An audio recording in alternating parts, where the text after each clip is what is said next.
Hello and welcome to Radar Radio. And I'm here this week with Dan Weller from Sikth. How are you doing, Dan? I'm good. I'm good. I'm sat in the garden now in the sunshine, so all is well. And I'm also here with my two hosts and partners at Radar Festival, Catherine Hello. and Joe. Hello. And so yeah, Dan, obviously introduce yourself. Tell us about yourself and I guess Sikth. How does Sikth start? Well, yeah, I'm Dan Weller, and I guess I'm a bit of an old timer now in the music scene. But yeah, originally, it's funny you mentioned Sixth because I don't really think of myself as a guy in Sixth anymore. But I guess outside of my world, that's still how some people know me. But yeah, I mean, I started Sixth at school essentially, or in the back end of school with the other guitar player back in 1999, so a long time ago.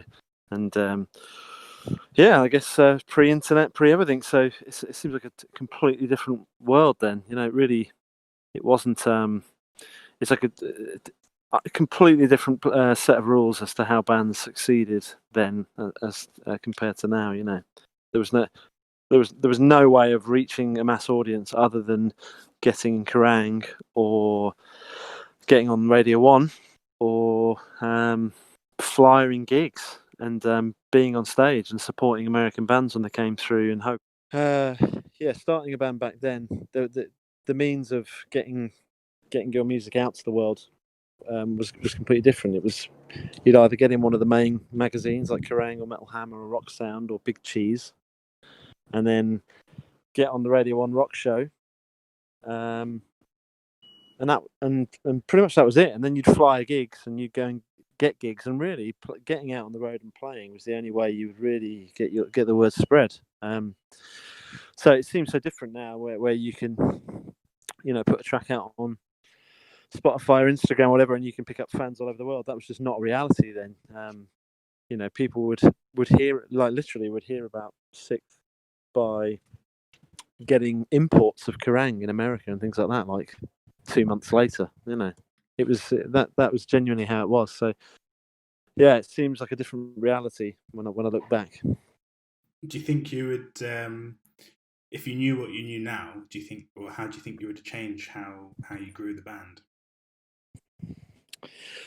I don't think I'd change anything really. I mean, we were certainly a band that never really wanted to play the game or be a scene band, and when people would start to put the word mathcore around, or even in later days gent and things, we always sort of took it a bit like, oh, fuck off. Like, we thought it was a bit silly because we didn't really want to be part of anything really. We were just writing riffs and vocals and beats and trying to create a trademark sound that was recognizably ours and nobody else's, and we didn't really care what anyone else was doing. That's the truth of the matter.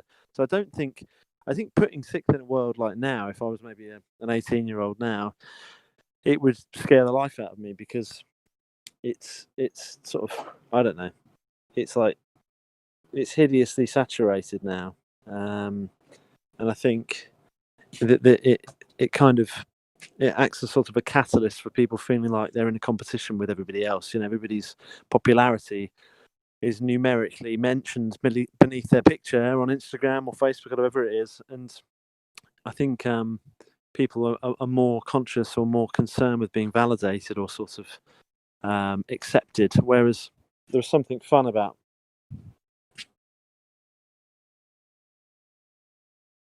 Sorry, you broke up. And you're back. Yeah, it cut off then. There was some. Where did it cut off? You said there was something fun about, and then it just cut off. Okay, well, I didn't lose much. Yeah, there was something fun back then about not really having an idea of how popular you were. You didn't really know who was listening to your music or how, and the only way to tell was whether people turned up at your gigs. Because now there'll be bands on Instagram or Facebook that have paid for likes, that have paid for follows, and all the rest of it. That can give the impression of being far more popular than they are, when really nobody knows who they are. It's just a load of bullshit. So it almost felt like doing it the hard way back in the pre-internet era. When you filled out a venue full of people, it was because they'd heard you on the Radio 1 rock show, or they'd seen you support an American band and they come back for more. So it was, I guess, trying to compare what I do now. I'm just kind of glad that I'm not in this era starting a new band. I think it would feel, on one hand, more inspiring in that you could get to far-flung reach, areas of the world quicker because of the internet. But equally, I'd probably be in fear of just being buried in the pile of millions of bands, and would fear not knowing the right way to sort of rise above the parapet, as it were. I mean, talk to us about, I guess, your first show, or the realization of, oh wow, actually there are hundreds of thousands of people listening to our music. It's a hard question to answer, really. I mean, there was a sensation, I guess. Bands even now, when they first start to get more popular, there's a sensation that things are starting to roll, and you're starting to notice people buying your t-shirts more, and other bands will mention you in interviews in Kerrang or things like that. They were the moments where you start to go, oh, hang on, maybe we're as good as we think we are. Because when you're starting a band in your teens, most bands will vouch for the fact you just think you're the best band on the planet and the most essential music anyone will ever have, and you don't even consider that you might be shit. So when you do get a bit of validation from people, and managers start to contact you saying, hey, we're quite interested in managing you guys, you start to go, oh, maybe we're onto something here. So I guess, yeah, there was a buzz around, I guess it was 2000, 2001, where we played, there was a festival called Uxfest, that was kind of a real British underground kind of institution. And everyone played it, in the UK underground, and playing that would get you big reviews in Kerrang, and then, as soon as you're in Kerrang, and you'd knock down the door of agents and things, and they'd see that you're in Kerrang, and they'd see you as less of a risk, so they'd take you on and then put you on another gig that then got reviewed in Kerrang, and then before you knew it, you were getting exposure. I can't pick a single moment, but I think one thing that separated us at the time was the fact we were doing all this wacky tapping and things, and not a lot of bands were doing that at all. And we also had our own sort of homemade strobe system that we'd rigged up with foot switches, so that when we stomped on,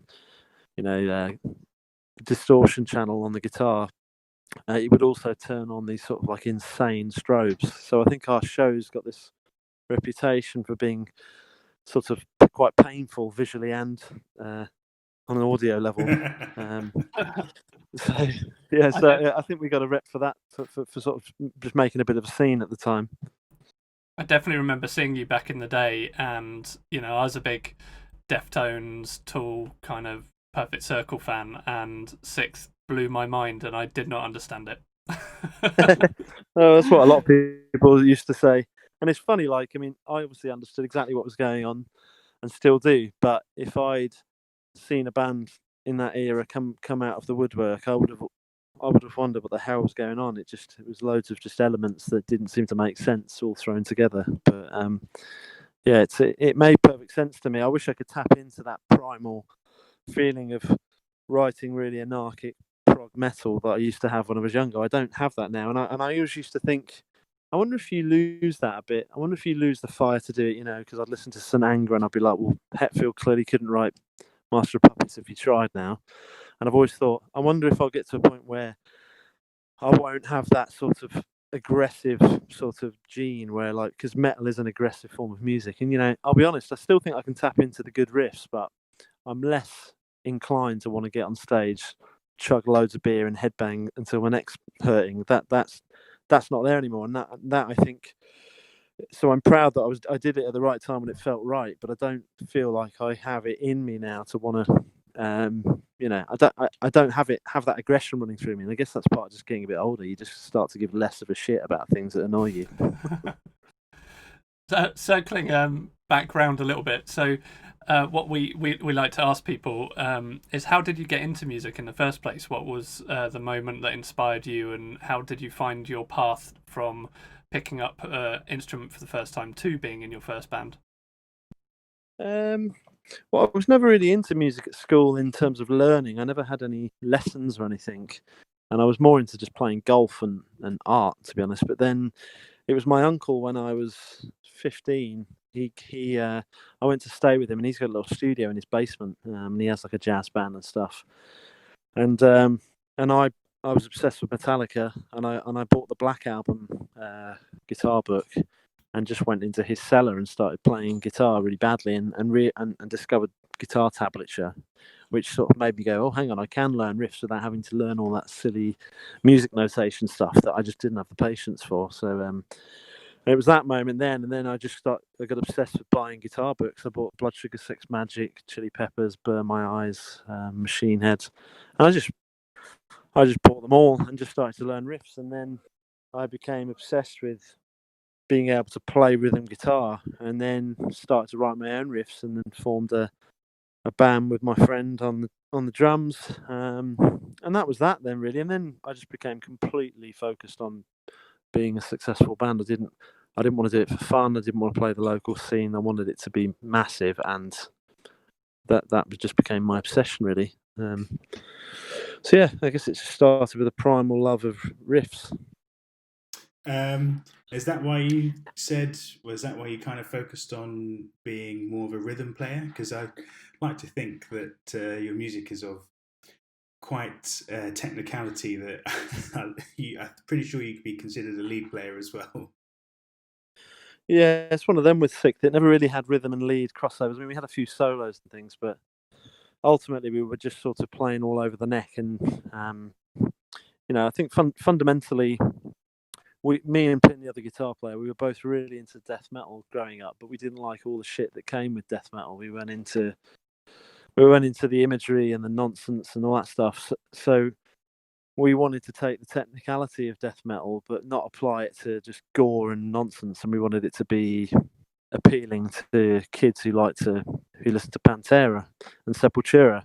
So, and when Slipknot came out, they kind of started to do that more. They started to do blast beats and things, but we always thought their riffs were a bit shit, to be honest, because it was like da da da da da da, which now looking back to it, I totally get it. It's not really about the riff for a band like that in the early days, but we wanted to write riffs that we considered to be guitar shop riffs, where kids would want to get the tab and learn it, and not just be able to pick it up by ear, And that was our drive in the early days. You've mentioned that you work in other areas of music now, and I know that you've moved on to production. So how did that change come about? Well, when we were doing our first album, it was back in 2003. We just got to, because we signed a record deal, we got to go into loads of fancy studios. And back then, again, pre sort of the internet, when CD sales were still the thing, there was money in the industry. So some idiot threw loads of money at the band and meant we could go into all these fancy pants studios. And I guess I got a good insight into what that world was, and I just became obsessed with it. So on the first Sikth album, I taught myself how to use Pro Tools, and we got like a band laptop, and we started to record a load of the vocal overdubs. And then on the second Sikth album, which we did in America, I took the lead manning Pro Tools and did all the editing and essentially produced that record. And then I never looked back really. Alongside Sikth, I just started to produce bands and demos and essentially just blagging it and working it out. But it was Colin Richardson, who mixed the first Sikth album, who told me, he really encouraged me. He just says, you've got he said a producer's ear, which for me was like, red rag to a bull. I was like, yes, because he was a hero. So that's all I needed to hear really. And from that moment I just focused on being a producer. So yeah, and I've produced all the Sikth stuff since then, and was able to, I guess, utilize the fact I've been in a band that had a bit of a name relatively on that scene to be able to generate business. And never look back really. And that just became my career, which really has probably been a little more successful than Sikth was relatively. So it was, it was because of the love of music. All these things are driven by just a love of creating music and an obsession with it, but also the fact that Sikth isn't the kind of band where you can rely on being on the radio or selling platinum records. It's too mental. And I thought, there is a ceiling to this band, and I can't risk throwing all my eggs in that basket. So producing was more of a career move that I thought I needed to invest in my future, so that when the band ended, I wasn't left there sort of addicted to heroin, wondering where it all went wrong. I'd have something to focus on. That makes sense. So, in terms of you making that transition into production, how did you train yourself as a producer? Was it formal qualifications or self-taught, or a mixture of both? There was all self-taught. Yeah, I've never learned anything. To be honest, I'm far too impatient to learn, even now. So yeah, just self-taught, blagging, working it out, making lots of mistakes, and then speaking to friends who work in production, or getting tracks mixed by certain people and going and sitting down and watching them and just snapping up information. So yeah, it was all essentially self-taught. Because what a lot of people don't, especially in this era that we're in now, where if you're into the music production stuff, every other advert that comes up on your timeline on Instagram is for do you know how to tune a bass drum, or do you know how to do this? And everyone's hard selling their skills. And so what a lot of people don't realize is that production isn't just about knowing which frequency to push on a snare drum. It's production is a project management job. It's like gathering a band of people who are all very different and all have their own desires, and it's steering the ship, and it's doing everything from setting guitars up to counselling people who are crying their eyes out because they can't write lyrics. It's not about just all the nerdy stuff. It's about the bigger picture, and that's the side of production that I get the biggest kick from, is the being able to sort of manage a project. That's what I feel is my skill set, above just being a nerd, which is essential as well, I guess. I mean, would you say that you're more into, I guess, the traditional side of production than, working with the band for the entire kind of creative and producing process, rather than just having a modern day band kind of give you some stems and saying, here, mix this? Yeah, I mean, I do the latter. If it works for a band, some bands don't want the full treatment, so to speak. They want you to just fill in the gap in that they've left, and they need your skill for that, so that's fine. But with experience now, I've realized that doing something in a DIY fashion just because it's cheaper doesn't always mean it's going to be better. And so often, truthfully, on the records where I feel I've brought the most to the table or improved things the most, it's where the managers of the band are going, yeah, man, it sounds great, love it, yeah. The labels are like, yeah, it's cool, man, yeah. And the bands have no real soundboard to bounce off, that someone that they can trust and respect. So I feel that the biggest role I play as a producer is meeting the band as early on, going to their rehearsal room, getting to know them as people, getting them to understand me as a human so that they trust me with their music, and then basically saying, right, listen, if I were you, I would do this, and not holding back, essentially. And quality control is everything. Bands often cuss each other if there's a lyric that the singer's written. What often happens in a band is the band will slag the singer off and never actually address it, and then resent that lyric for the rest of their career. Whereas a producer's job is to sort of have the guitarist slag the singer off and go, okay, noted, and then take that on board and then find a way to keep everyone happy, and try and, I guess, respect everybody's different perspectives and different lifestyles and different sort of personalities. And I don't know, it's an area of production that a lot of people just do not realise the importance of. They think it's all just about the knob twiddling. It's knob twiddling is actually just one of the smaller areas, if you like. Keeping everyone smiling and keeping everyone inspired is probably the biggest challenge when you're producing, and that's definitely the thing I get the biggest kick from. I mean, you seem like quite a straight talking guy, so I imagine you're probably quite like that with a lot of your clients as well. And I'm assuming, for some people it might be quite a shock, and for others they probably appreciate it. Yeah, well, you adapt, don't you, with each artist. Some people are quite sensitive people, and you can't just steamroll in. And truthfully, music is the foundations of music are based on subjectivity. So there's no, I can't be right at any point, so I can only guide and help. And if there's a new artist and they're influenced by a load of bands that I'm very unfamiliar with, I then have to learn from them. I have to understand why they're doing something. I can't just be stuck in my ways going, well, Metallica didn't do that in the 90s, mate. So, you have to sort of adapt. And so I'm never really a sort of dictator. I just will adapt to the people that I work with and find the right kind of voice. And it's very rare you have to be bossy or forthright with bands, because most bands want you to be in the room. They're thankful that you're there, so they're willing to listen and take advice on board and stuff like that, I guess. Do you think a lot of the stuff that you've learned in the studio translated to your writing and for future record? Well, sorry, for the records that you've released since you became a producer. But do you think any of that kind of information or knowledge and I guess people skills and stuff, did that translate on the road at all? What, back when I was in a band? Yeah. Actually, it's an interesting question, because probably I was the worst person to know how not to press people's buttons.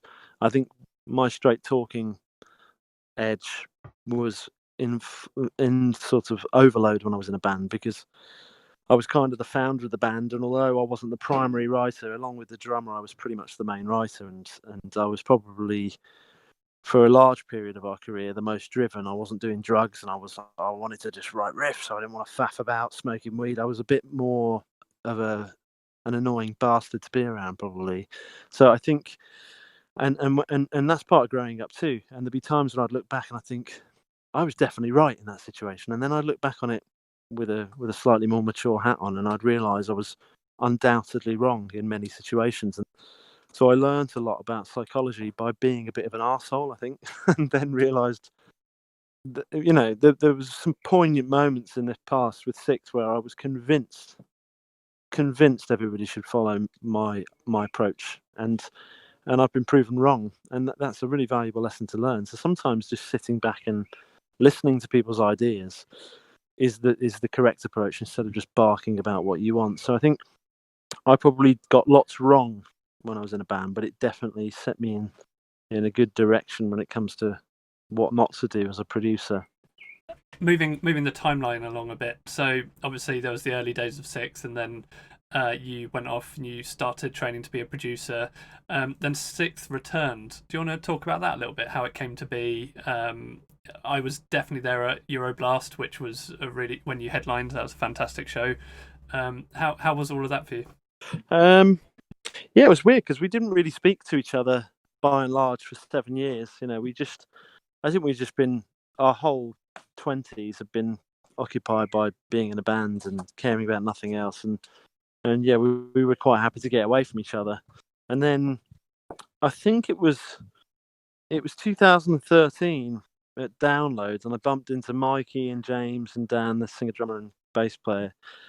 And it was sort of like a really nice reunion. We were like, it's really good to see you. Like, me and Mikey, probably, and he would accept this, back in the original lineup of Sikth, were the two that came to blows the most. We used to disagree a lot, and and since 2013, when we sort of started hanging out again, we've been probably the closest in the band, and we really get on well as friends, and we talk a lot on the phone. So that 2013 meetup sort of made us all go, hang on, we don't actually hate each other at all. And then with our kind of cynical hats on, we were like, well, hang on, Periphery and all these bands have coined this term gent, and everyone's talking about Sikth, like along with Sugar, as some sort of gent founders. And we were like, well, that's nonsense, but equally we'll take that if it means that our name's getting spread around again. And maybe we always used to, somewhat, not arrogantly, but we used to think our music was a little bit ahead of its time. It was a bit weird, and it wasn't that palatable for a lot of people. And we felt like at that point, a few years down the line, it seemed a little more familiar to people. People were tapping and stuff within their riffs a lot more, and our band was getting bigger, but we weren't working at social media. I didn't even know if we had an Instagram at that point. We'd just gone off the boil. We were a bunch of, guys in their early 30s who didn't really give a shit about that stuff. So we didn't capitalize on the ever-growing fan base, but we kind of knew it was there. So we were like, well, should we just come back and reform and see who wants to hear us? And when we put the word out to a few promoters, everybody started offering us shows and offering us way bigger fees than we'd ever got before. We were like, what the fuck? Let's do this then. This will be fun, And And the following year we headlined the Red Bull stage at Download, and we got a really good fee for it, and we were made to feel welcome, and at that point we just continued with it, I guess, and that's when we toured with Periphery in the States, and we basically did loads and did a Slipknot tour. We got offered loads of cool tours, and played our biggest headliners to date, and it was completely not part of the plan. I thought I'd never ever play Sixth riffs again, to the point where I didn't know how to play any of them. I couldn't remember any of them, and I was actually watching kids on YouTube who were playing Sixth correctly, and watching them and relearning my riffs, which is I never thought. And in fact, Nolly, who was Periphery, obviously, I'd known Nolly since he was a kid, because he was one of the few fans on YouTube back in the very beginning of YouTube, where there was this kid called Nolly, and you could never see his head, but you could just see his hands and his guitar, and he was playing every Sixth riff perfectly. And I relearned a lot of my riffs in a really weirdly ironic way from the Periphery bass player playing my riffs on YouTube, because I just couldn't remember how to play them. So it was quite a strange turn of events to then go and support Periphery around the States. But there we go. Is he aware of the impact that you had on him? Because ultimately they must have been absolutely buzzing to tour with you, because your music was well ahead of its time, and still is to a degree. I can't think of many bands that are doing exactly what you're doing in terms of the compositional aspect. And you've I still like to think that you've influenced a huge wave of a whole subgenre, really. Well, it's nice for you to say that, and obviously, like, you don't get in a band like Six to earn loads of money and all the rest of it. So all you have after that, memories and pride, and also the feeling like you did something in terms of the musical landscape. I can't think of anything worse than being in a band and putting 10 years of my life aside for people to go, "What band? Never heard of them. What were they? Oh yeah, they're shit now, aren't they? They haven't dated well." I love the fact Six still sounds clearly like Six and nothing else. That's probably my proudest feeling. And yeah, of course, all songwriters and musicians have an inherent ego, and my ego is firmly massive. Periphery and all these bands around the world saying Six are their favourite bands, and we knew with Periphery anyway, because Misha had come over as a fan as a kid, when he was young, and he stayed with Pin and came to a bunch of our shows when he was forming Periphery. And we knew Nolly was a big fan because he was British and he was the kid on YouTube doing all our riffs better than everyone. So obviously we never realised Periphery were going to go on to be this big band and in a way be the band that got us over to America, which is just, it's almost like some sort of passing the gent's baton or something. But it was quite a nice full circle thing. And we're friends with all those guys, and Spencer then sung our last album because he's always been a big fan. And yeah, it's nice. I mean, we're all good friends now. We're all Facebook friends, and we stay in touch and all the rest of it. And that's kind of the nice thing about it, really. It's not just a business thing with the band. It's supposed to be a personal thing where you're making connections. Should, in theory, last forever. So I feel like we've got a lot of good friends in good bands that are all have a desire to write squiggly riffs, which is sort of like a big thing to have in common. Obviously, just going back to the EP in 2015 and then the last album, how was writing for those different, given the hiatus, and obviously given that you had to relearn a lot of the older material as well? Did relearning that material kind of trigger creative juices for the new one, or were they ideas that you kind of had pre-hiatus maybe? Yeah, but the Opacities EP was mainly built of a bunch of riffs that Pin and I had written before the band split up. So in like 2007 we wrote them, so we brought them back out, and thankfully Dan Ford, our drummer, has always been really good with kind of file management in terms of like keeping all the riffs and demos safe, because I'm awful with that. I just like, oh fuck it, I've written it, it's gone now. If I don't remember it, then it wasn't good enough. He's a little more savvy with keeping them, and he wheeled a bunch of them out.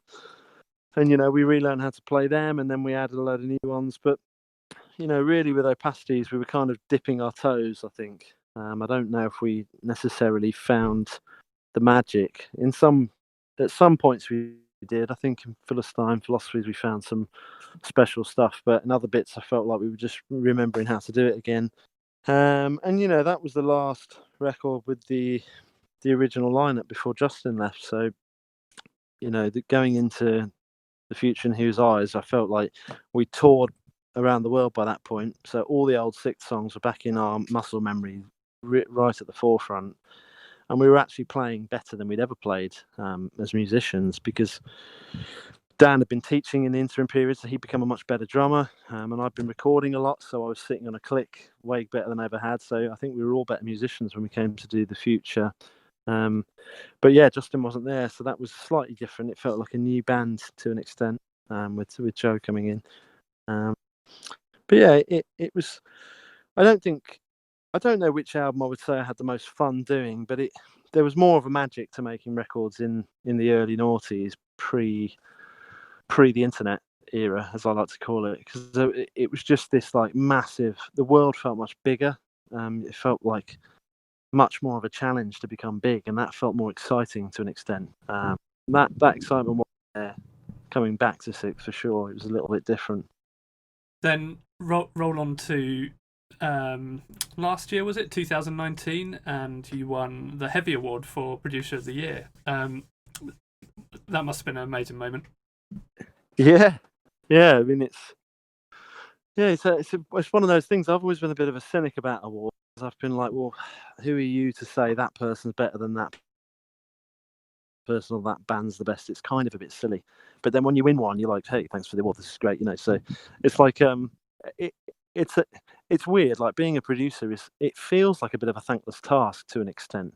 Like, yeah, it's quite a cool job when you're working with cool bands, and then you hear your records out, and you get a lot of pride from that. But really, it's the band who are on stage making the fans signing the autographs. You're just the sort of the nerdy guy in the background. So I guess when there's a moment to have your work acknowledged, whether it's by internet poll, judge, or whatever it may be, it's more the fact that, well, at least you're in the mix. At least you've got to a point where you're even considered for something like that. The fact that you win is almost like just the added little cherry on top. But really, it's, I guess, you have to measure your success on, well, there's probably loads of producers who would love to be nominated for something like that, and I should just count myself lucky that I'm even in the mix. So to win it was just really who shared it the most on the internet, and I guess I won that race.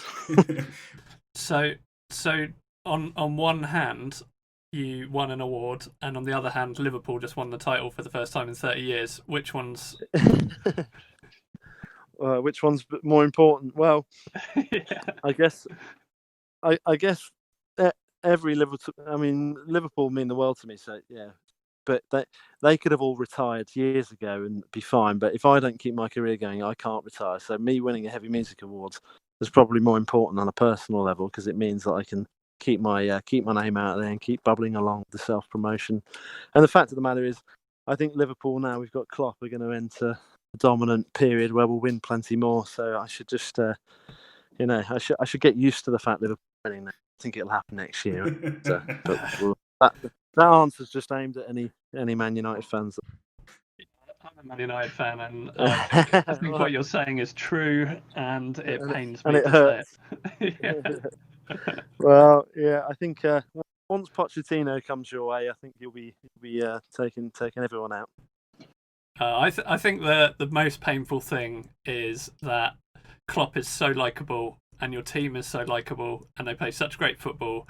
And to be honest, I saw all the outpouring of joy the other day, and I just thought it was really great to see. To be honest, I whilst I didn't want the day to come, I was happy to see it, if that makes sense. Well, you're probably not your average Man U fan then, because a lot of, you know what, football creates this sort of stupid hatred that's just nonsense, really.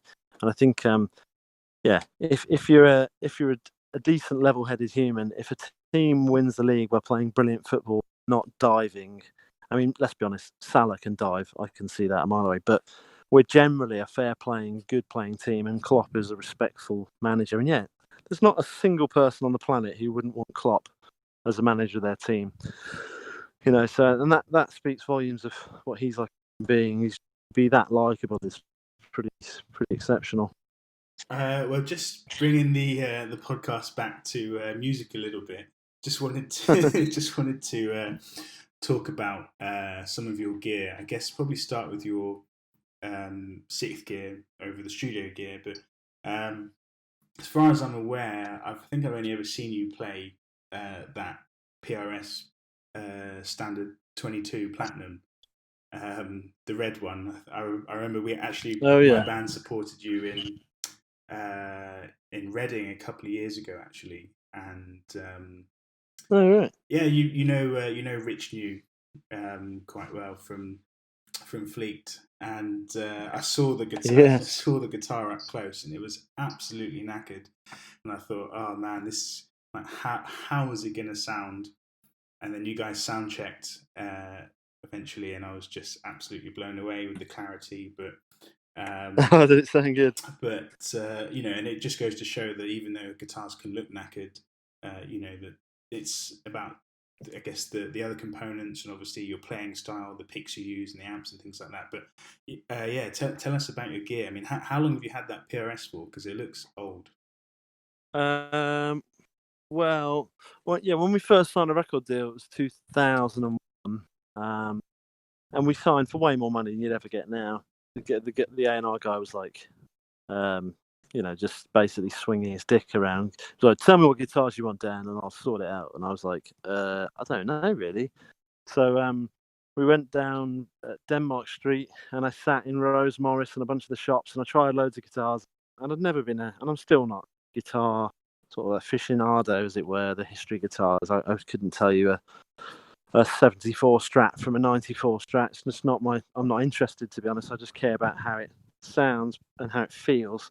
And I tried PRSs out, and I was like, oh my god, because for me everything's about palm muting back then. How does my palm sit on the saddle and on the bridge, and does it feel natural? Can I play Blackened Puppets really fast? and I can't do that on a Gibson. Les Pauls I just thought was just hideous, like playing a tree trunk. I just didn't like it, and Fenders and Strats, I used to like just accidentally turn the volume off all the time, and PRSs felt like they were built for my hands. And I said to the guy, I want these, and he drove me up to what's now called PRS Europe, but it was originally called Headline Music, and the boss there distributed PRSs all over Europe, and told him all about the band. We had lunch with him in the pub, and he was like, and we had a shared love of motorsport. We talked loads about. We just became buddies, and he was like, "Look, I'm going to use one of my knives. I don't endorse any British acts yet, and I'm not really allowed.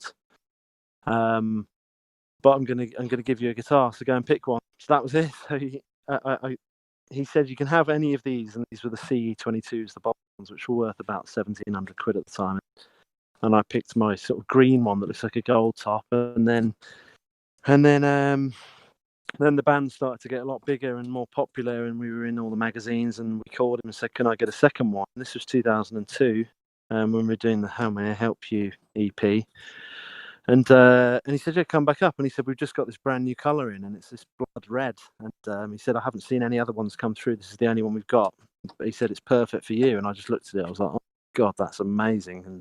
And it had a thinner neck than my green one, so he gave me that. That was 2002. And then when we came to do Death of a Dead Day, we had a completely different tuning in 2005-06. I went for another one, and he gave me a custom 22. So I've got 3, and I've never played any other guitars with Sikth. They've always been endorser, and always use them on records and on tour. They've been on many other people's records because I've used them at production level. Also, other bands, for example, that red one. I think one of the Cradle of Filth albums was recorded on that, and Shikari albums recorded on it. Loads of bands have used that red guitar. Wow. It sounds magic. I don't know why, it just sounds really good. Have you customized it at all then, or is it just... I haven't touched any of them. I haven't had any of them refretted. I take them to PRS, and they give them a tidy up and change some of the pots occasionally. But the standard pickups, mainly out of pure laziness in the first place, but also when I play other pickups, I don't know. I would notice the difference, and they're not crazy high outputting, but so they're not over the top gainy. But I use a diesel and I've got a tube screamer, so I can make it do that if I need to. And I've never touched them. I'm just going to leave them like that, to be honest. And truthfully, on records where we've put pins, black machines that are now worth 30 grand against mine, we've always used my PRSs. So it's just the way it is. So they just sound great. So they're little magic guitars. Something that I wouldn't mind going back to that you mentioned earlier when you were discussing bands that have influences that you're not aware of, so you have to do your research and then learn what sort of sound they want to produce. What discoveries have you made through other people introducing you to new music, and has that changed how you approach your music or what you listen to, or in terms of what you write? Yeah, it's a good question. It's hard, really, because with every band, the first thing I say to any band when I'm agreeing to work with them is, can you make me a playlist on Spotify of all the records you're into? And a lot of them I'll be familiar with, a lot of them I won't, actually. And then I almost become a fan of a whole new style. And if the band's genre is changing constantly from different band to band, I'm learning different sounds constantly. And it's funny, like, yeah, the amount of playlists I've got, they're so eclectic because every band has different favourite bands. And yeah, I learn loads. And I realise there's things I need to improve. I realise there's bands still ripping off the same riffs that have been ripped off for 20 years and there's nothing fresh here. But because the band in question that I'm working with, they're all in their teens, they haven't even heard of the bands that were being ripped off. And it's weird, like, but it would be foolish for me to just take the influences I have from when I was in my 20s and roll with them, because music, like fashion, like anything, just constantly evolves. You have to keep your ear close to the ground, and hopefully, yeah. The one thing that that keeps me sane when I think about the sound of music changing and makes me think, God, when I get to like 50 or 60, am I just not understand anything? It's that it doesn't really matter how you apply different ideas or different technologies or different sounds.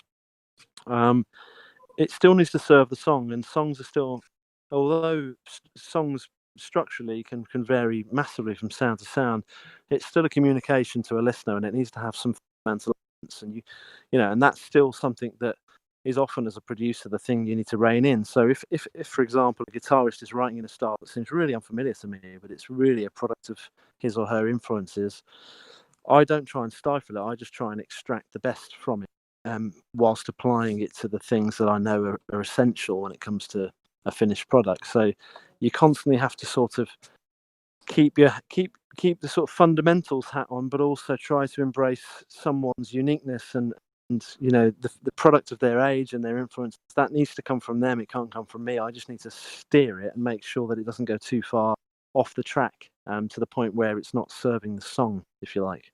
But it's a really complex thing. And yeah, every time I play this from a band, I'm like, what the hell is this? And I'm having to reassess things, and I'm starting to notice themes in certain styles of music where people are preferring vocal sounds that have way more reverb than they did 5 or 6 years ago. And then you start noticing things with the kick drums.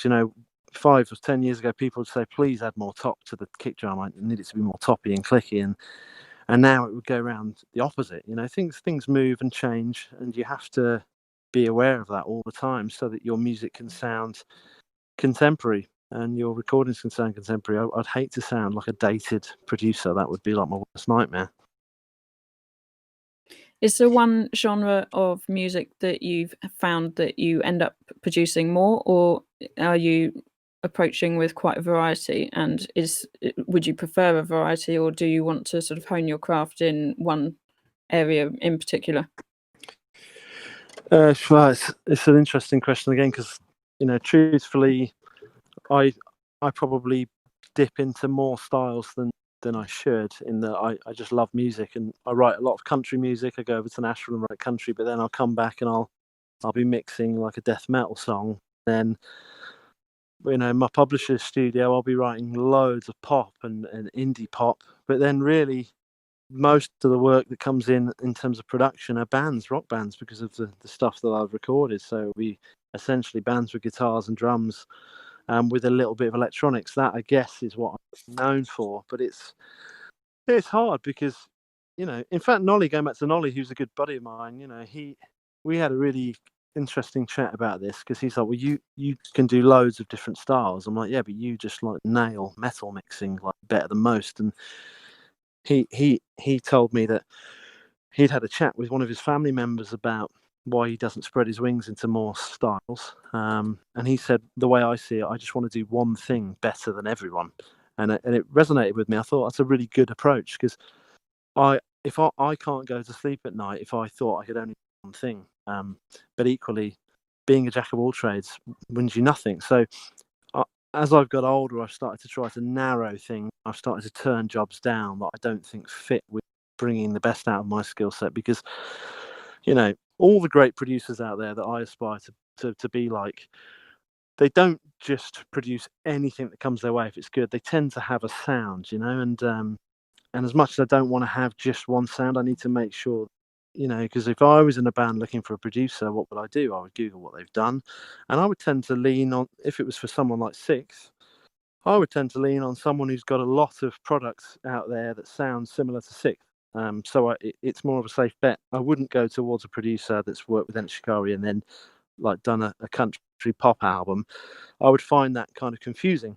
But equally, from my perspective, I think the fact that I can do lots of stuff is a benefit, because it's all applying the same values. It's music. It's all applying songwriting and frequency placement. And I like to think the fact I can go into many genres is a strength. But I guess the thing that I'm trying to do over the next few years is just keep narrowing it a little bit so that I can not confuse everyone when they see my CV. It's kind of crazy. So, but you look at Rick Rubin.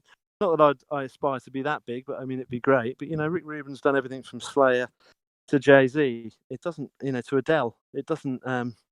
He's proven that you can do it. But I think once you get to Rick Rubin's level, you can literally do what the fuck you want. But I'm obviously not at that level. So I think if most people were to say, what does that guy do? They'd say, he's the guy from Sikth who's done loads of Ent Shikari, and that's kind of most people's view of me.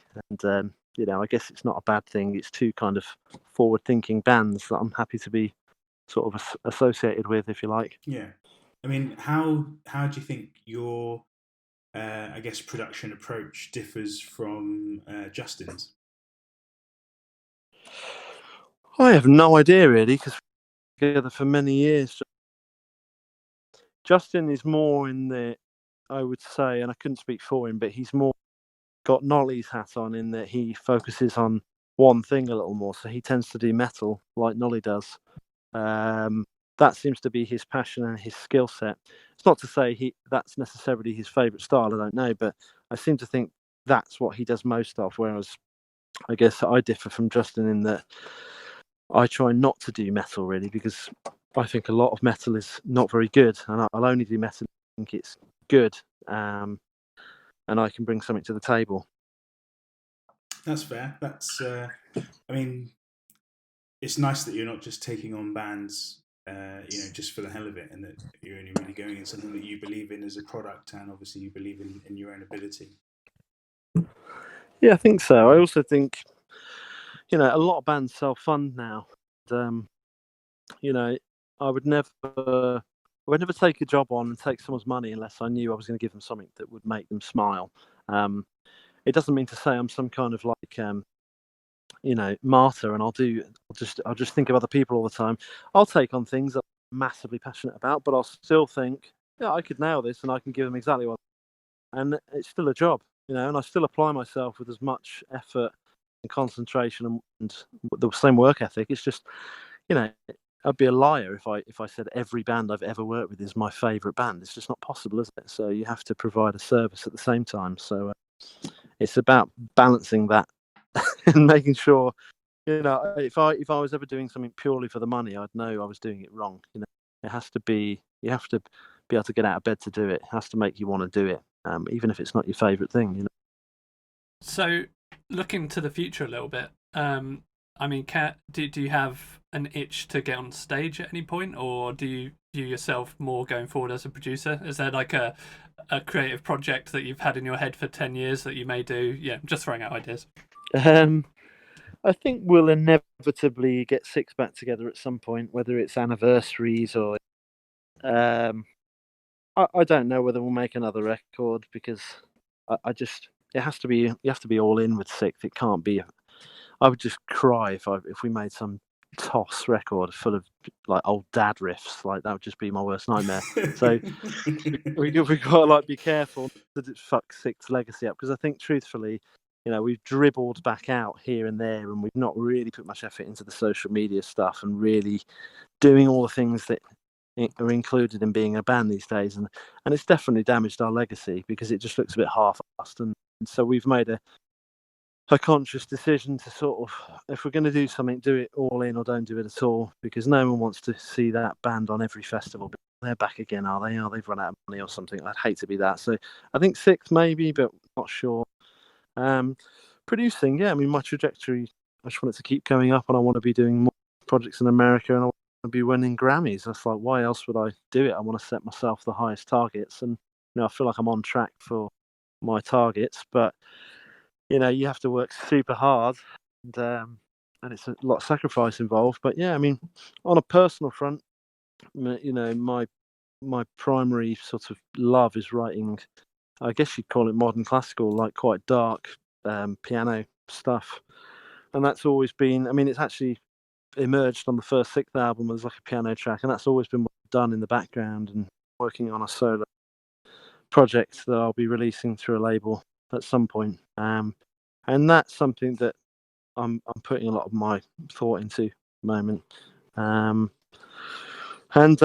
developing artists, maybe going into management, being able to manage and produce artists is probably where I'll end up. I want to be able to not only be in control of the sound and helping an artist get the best out of them, but I also want to be in control of the budget, so that people aren't pissing that artist's money away, because more often than not I see money wasted on silly shit. So I'd like to be able to be in control of the purse strings on some projects in the future, to make sure the money's spent correctly. But being ambitious is not always a good thing, because I try and take on too much. But I think that's where I see myself in the future, managing and having a bunch of little projects on the go, and only producing bands. I think an absolute world beater. But who knows? You just don't know what the future holds, do you, in this game? Yeah, just going back to that question, what do you think? The silly shit that bands are spending their money is. What are they doing that you think they could be doing better? Well, it just comes down to, in my experience, there's often a disconnect between bands and managers, and there's often things that could be done smarter. So, for example, I mean, I can't throw anyone under the bus, but there'll be times when certain studios are booked for things that studio isn't needed for, and then if it's £400 a day, when we could have done it in a studio for £100 a day, when we get to the end of the record and we're trying to get a mixer on board, suddenly there's a tiny pissy pot of money left for a mixer, and the mix will be, the quality of the record will be affected by that. Whereas, if I get my foot in the door on projects early on, I tend to say, let me do everything, and I make sure that the money is apportioned properly, because the fact of the matter is, you could go to a Ponzi studio and record the whole record and piss all your money, or you could go to a Ponzi studio and do drums, and then go to a smaller studio and do everything else, and then spend a good chunk of money on a world-class mixer, and your record will sound better for it. And sometimes there's a disconnect there, where managers will make decisions for creative projects without any experience of how to do it, and bands don't necessarily know the right thing to do, so they follow their manager, and often money is pissed on areas that shouldn't be pissed on. And you know what? At the end of the day as well, I as a producer get less money, because money is being spent on stuff it shouldn't be spent on. And as a means to incentivize any creative involved in a record, you should pay them correctly. So, often I'm having to cut my fees when people have spent the budget on stuff they shouldn't have spent the money on, and it's not fair. It shouldn't be like that. So I think it's just an experience really that causes a lot of that. You know, being cavalier with money is like not helpful for a band's career at all. So, so obviously we've actually not really talked about the current worldwide situation, but it sounds like that you haven't necessarily been that affected by it. If I guess you've got plenty of bands to mix. And what have you been doing during lockdown? what have I been doing? Well, I finished producing a record like literally the day before lockdown, so I had to do loads of post production on that, and that's being mixed in America. So I've been going back and forth on the mix points on that. There's another record that I started pre-lockdown that I got to finish. This, which has got editing and loads of writing, and get sort of lyrics and stuff back and forth on that. There's been a bunch of singles for different bands that I've mixed. And there's an artist called Cody who I've been developing for sort of 3 or 4 years, and she's signing a big record deal, and has got a really amazing manager. And we're about to release her first EP. It's complete. It's pop music essentially. So it's into a different world. It's like slightly anarchic pop music. So I've been working on those tracks, writing remotely with her. I bought her a few bits like an interface and whatnot, so that she could record from home. And yeah, and also I've been playing lots of golf and doing no work at all, because you know it's rare that you can home like this. So I've not been beating myself up. You know, there's been various personal life crazy things have happened in lockdown as well, which have meant I've had to turn my focus to them.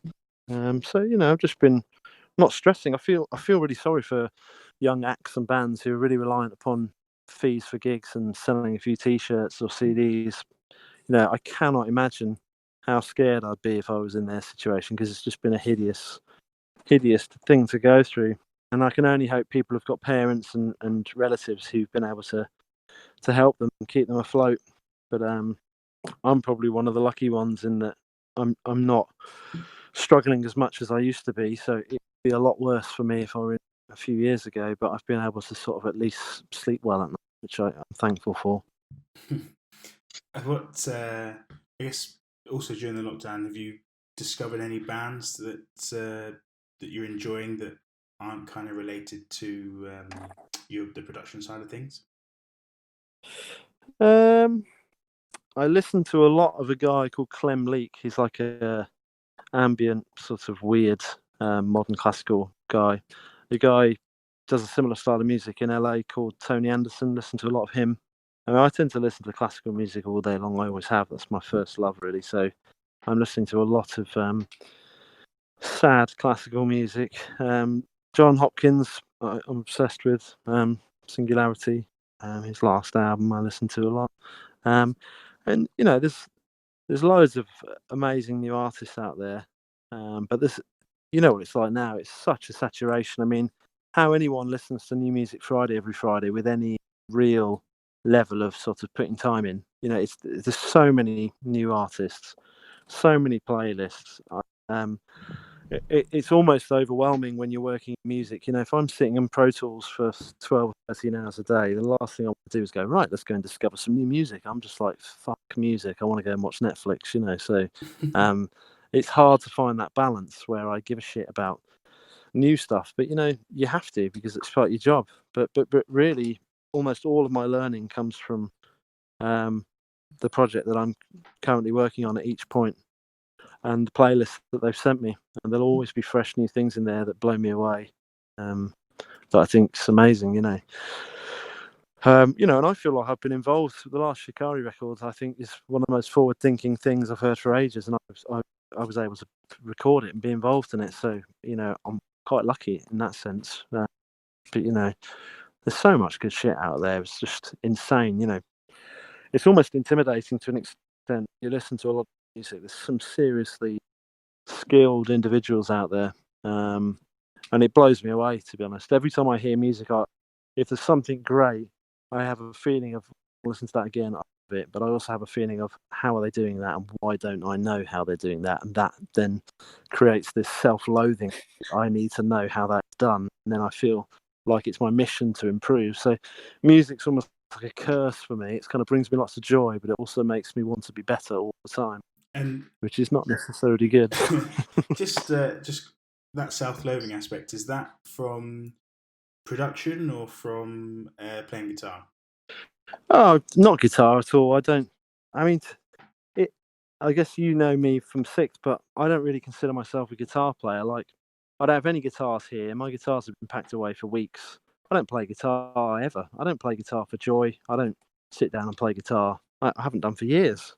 And it saddens me that I'm like that. But I, if I want to sit down and relax for an evening, a guitar sat there, had my Xbox with some sim racing, my golf clubs. Guitar would come last every day of the week, and I don't know why that is. Maybe it's because I feel like my whole youth was taken up by just playing guitar, and then, truthfully, when you're in a band and you sign a record deal and you're like doing it for a living, it applies this negative pressure where you're like, fuck, we've got to finish the album, I've got to play guitar, and you stop doing it for joy. So yeah, I don't play guitar ever. I just don't play guitar.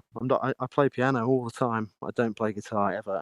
The only times I do is when I'm adding to a record, or if I'm on a country or a singer-songwriter write, and I'll play my acoustic guitar, and it'll just be strumming and kumbaya shit. Damn, that's really, really saddening to hear. Well, I think the thing is like, they're not going anywhere, and as long as I've got fingers and I haven't got arthritis, I still play. And, that's the beauty about recording records, is that, those riffs aren't going anywhere. So, like, I don't feel like I have to go out and play them for them to still exist. You just put them on Spotify or whatever. So, in a way, it's kind of, I've done my bit to an extent.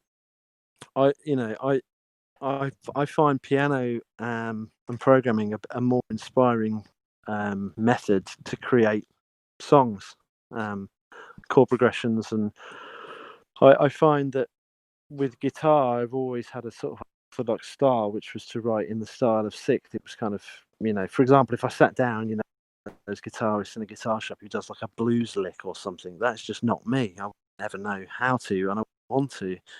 I pick up a guitar as a thing to create this idea that's in my head.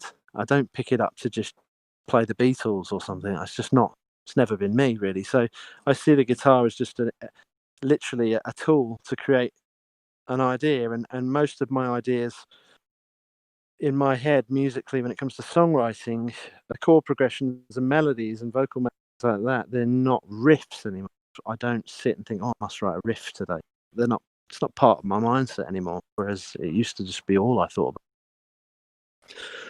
And that's just part of evolving as a musician, I guess. Yeah, that's fair. It's not an outlook I've encountered previously, but it's certainly been eye-opening. And also, we've just kind of hit our time limit as well, actually. So with that, we'll wrap up. But yeah, thank you very much for coming on this week, Dan. It was really, really insightful. Yeah. Pleasure. Thanks for having me. Yeah, so that's goodbye from me, and goodbye from Catherine. Goodbye, and thanks for that, Dan. I found that really interesting. Thank you. No, it's a pleasure.